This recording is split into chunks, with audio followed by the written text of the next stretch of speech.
Hello, Assalamualaikum. So hari ini saya nak bagi sedikit guidance lah macam mana nak buat tutorial chapter 1 homework yang saya bagi soalan 9 sehingga 14. Okay, so kita mula dengan soalan 9. So soalan bagi F dan juga G, evaluate lim F over G. So dekat sini kita substitute sahaja apa itu F dan G. So x cube 2x squared over 2x squared minus 8. So apa yang saya nampak dekat sini, di bahagian atas kita boleh faktorkan x dan di bahagian bawah saya boleh faktorkan 2 dan 8 tu. So dia akan jadi limit x approaching 2. So atas boleh faktor x squared and then x minus 2. And then di bahagian bawah kita ada 2 faktorkan x squared minus 4. Okay, so untuk x squared minus 4 ni tekan sahaja kalkulator, kita akan dapat x minus 2, x plus 2. So nanti awak boleh cancel dengan x minus 2 dekat atas tu and then awak dapatlah dia punya jawapan. So saya tak akan bagi sampai habis lah, sebab ini adalah guidance sahaja. You need to do it by yourself. Okay, so that's for question 9. Now for question 10, so dia bagi piecewise function. So kalau tengok dekat piecewise function dia ni ada huruf K tiba-tiba kat situ. Okay, dan dia suruh cari, as expected lah, dia suruh cari nilai K, di mana dia dah bagi syarat dekat sini, limit untuk fx approaching negative 2 exist. So bila limit exist, kita kena ingat benda ni limit exist bila? Limit exist bila limit kiri sama nilai dia dengan limit daripada kanan. So dua benda ni akan keep berulang-ulang kalau dia bagi limit kiri sama limit kanan. Decide dia exist ke tak. Ataupun soalan boleh bagi limit exist, cari nilai ni. So awak kena guna property yang kiri sama dengan kanan lah. So dekat sini soalan A ni, kalau kita lukiskan dia punya number line, okay, number line dia macam ni. So kita ada negative 2 dekat situ dengan 2. So kita masukkan dalam kita punya number line sini, negative 2 dengan 2. So negative 2 ke belakang, function dia x kuasa 4, 16 tolak 16 over x plus 2. And then daripada negative 2 sampai 2 adalah kx squared minus 4. And then 2 dan seterusnya adalah 16 tolak 5x cube per x. So dekat sini soalan bagi untuk x approaching negative 2. So kita akan consider dekat bahagian negative 2 sinilah. So tadi sebab dia cakap exist, maka nilai limit approaching negative 2 daripada kiri akan sama dengan limit x approaching negative 2 daripada kanan. So macam mana kita nak tulis dia? Kita tulislah macam ni. Since limit x approaching negative 2 exists, then limit x approaching negative 2 from left of fx is equal to limit x approaching negative 2 from right of fx is equal lah. Okay, ni is equal ni. Okay, so kita masukkanlah nilai daripada kiri, function daripada kiri adalah x kuasa 4 tolak 16 tu. So macam ni. So limit x approaching negative 2 from left, masukkan function yang berkaitan sama dengan limit x approaching negative 2 from right. So function yang berkaitan adalah kx squared minus 4. So di step yang seterusnya awak hanya perlu substitute dia punya x lah. So approaching value kat sini adalah negative 2, substitute dalam x ni, and then dapat nilai kan. Kemudian yang di sebelah kanan ni pula, negative 2 ni masukkan dalam x. Kau jangan masukkan dalam k pula, sebab kita nak cari nilai k. So nanti kita akan dapat satu nombor, sama dengan K. So negative 2 masuk dalam x squared tu akan dapat 4 kan, tolak 4. So nanti kita selesaikanlah dapat K sama dengan berapa, macam tu. Okay, so kemudian saya nak sentuh dekat soalan B. So soalan B ni saya dah cerita dengan awak semalam. Sekejap saya resize. Untuk soalan B, find limit x approaching negative 2 untuk fx. Okay, so kan kita dah tahu dekat soalan A, limit x approaching negative 2 fx tu exist kan. Meaning kita boleh masukkan dekat mana-mana function negative 2 ni, sama ada yang daripada kiri ataupun daripada kanan. Kenapa? Sebab dua-dua nilai sama. Bila dua-dua nilai sama, barulah limit tu exist dan itulah nilainya. Faham? So kalau tadi limit x approaching negative 2 daripada kanan tadi, yang awak kira ada k tu, apa nilai dia? Limit x approaching negative 2 daripada kiri, fx tadi, yang untuk x kuasa 4 tolak 16 over x plus 2 tu, apa nilai dia? Maka itulah nilai untuk x approaching negative 2 fx. Nilai dia mestilah sama, barulah benda ni boleh exist kan, macam apa yang diberitahu dekat soalan A. So nilai-nilai ni kita dah tahu dah masa kita kira dekat sini tadi. Okay, so bila jawab soalan B, awak boleh terus conclude dekat yang saya highlight warna biru sini. Terus dia bagi jawapan dekat sini. Actually, tak payah kira-kira pun lagi yang dalam daripada kiri kanan. Sebab kita dah kira dekat soalan A. Okay. So, move to soalan C. Soalan C ni, kalau awak perasan, ini adalah X approaching 5. Sedangkan dekat number line kita ada negatif 2 dan 2 sahaja. 5 kat mana? Dekat function mana kita nak substitute? So, saya guna pen warna merah. So, 5 adalah selepas 2 kan dekat sini. Maka, function yang layak untuk kita gunakan adalah function 16 tolak 5x cube over x. Maka dekat situlah kita substitute kita punya 5. Limit x approaching 5, 16 tolak 5x cube over x. So terus je masukkan 5 ni dalam x ini dan x ini, and then you akan dapat dia punya jawapan. Okay, so that's for question 10. Now question 11. So soalan 11 ni diberi hx ax minus 1 untuk x less than 1 and then 3x plus b untuk x antara 1 hingga 4. So lepas tu given that limit x approaching 1 hx is equal to 4, find the values of a and b. So maksudnya dekat sini, nampak tak dekat sini satu ni, satu bulat tau.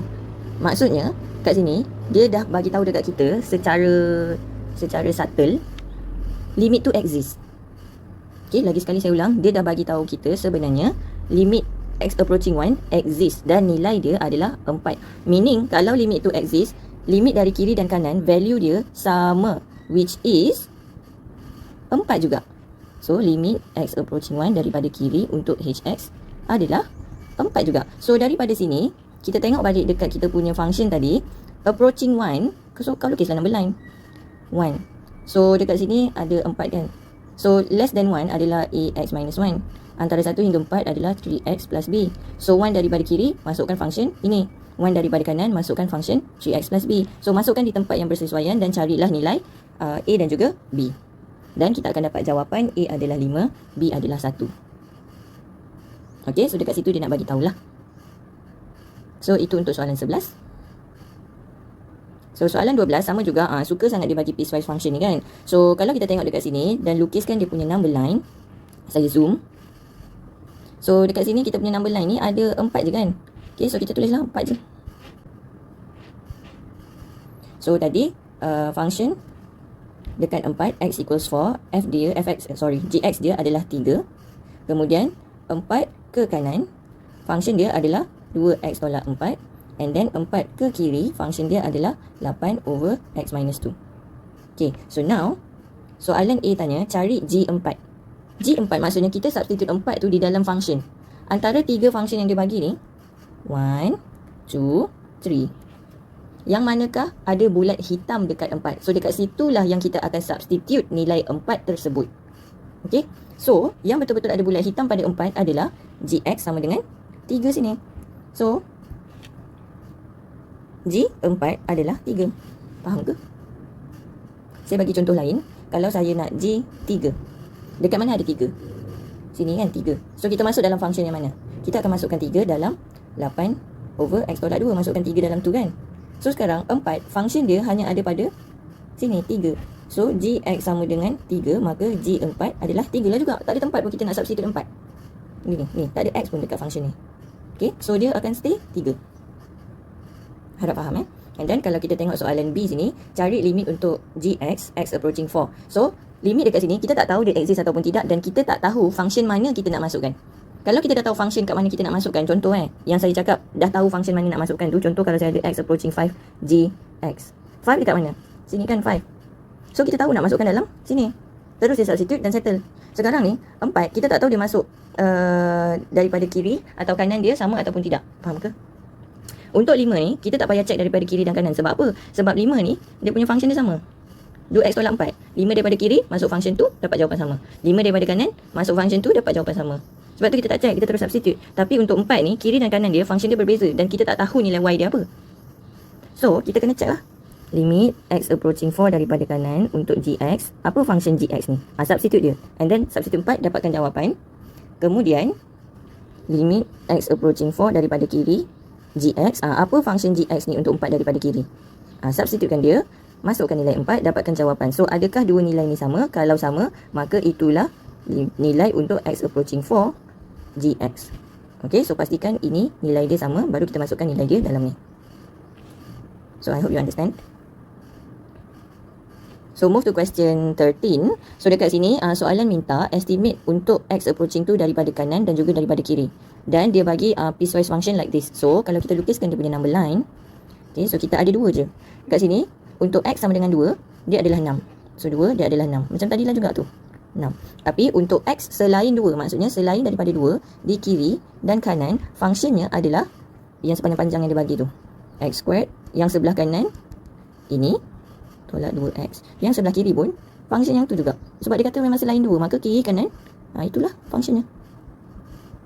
Okay, so kalau dia minta x approaching 2 daripada kanan, so 2 daripada kanan, apa fungsi yang terlibat? Itu. And then limit x approaching 2 daripada kiri. So 2 daripada kiri, fungsi apa yang terlibat? Itu. So dapatkan dia punya nilai. Okay, so itu untuk soalan 13. So kita pergi ke soalan 14. So soalan 14 ni sedikit kebat lah, di mana kita akan gunakan juga benda yang sama, apply dekat bukan integration, differentiation, chapter kedua sekejap lagi. Okay, so dekat sini kalau kita perasan, function yang dia bagi adalah cari limit h approaching 0 untuk f3 tambah h dan juga tolak f3 over h. Tapi function yang diberi adalah fx. So dekat sini awak kena edit dulu apa function untuk f3 tambah h dan apa function untuk f3. So f3 senang lah kan, kita just substitute 3 dalam x squared sini. So kita akan ada 3 squared tolak 1, which is 9 tolak 1 adalah 8. So dekat sini kita dapat f3 adalah 8. So macam mana pula dengan f3 tambah h? So sekarang kita akan masukkan everything 3 tambah h ni dalam x tu. So dekat sini kurungan penting So kita akan masukkan x squared tolak 1. So kita ganti dengan 3 tambah h. So dekat sini kita kena expand dululah, selesaikan dulu so that kita boleh senang bila kita nak masukkan dalam limit tu sekejap lagi. So kita akan ada 9 tambah 6h tambah h squared tolak 1. So kita ada h squared tambah 6h tambah 8. So kita substitute lah f3 tambah h tolak f3 over h. So soalan minta limit h approaching 0, f3 tambah h, saya terus substitute h squared tambah 6h tambah 8, and then tolak f3 kita 8 over h. So bila kita simplify benda ni, kita kena buka dulu kurungan kan, dan bila buka kurungan tu kita akan dapati dia macam ni. Okay, dan kita tengok dekat sini kita ada 8 tolak 8, which is habislah kan. So bila habis saya padam dia. Awak kena tunjuk jalan kerja ni. Dekat sini saya tunjuk secara ringkas je lah. So kalau tengok dekat sini, bila kita substitute kosong, so ingat limit always kena substitute dulu baru decide dia case berapa kan. So kalau kita substitute kosong dekat sini, kita ada kosong square tambah 6 kosong. Ini kat kata conteng dulu over kosong. So kita ada kosong per kosong. Ini case berapa? Ini adalah case 2, di mana kita sama ada kena factorize ataupun conjugate. So looking at this question, kita nak buat apa? Factorize ke conjugate? Awak decide. So awak decide and then awak selesaikan lah. Decide and then selesaikan, substitute semula, akan dapat final answer dia 6. Okay, so that's it. Thank you so much. Bye.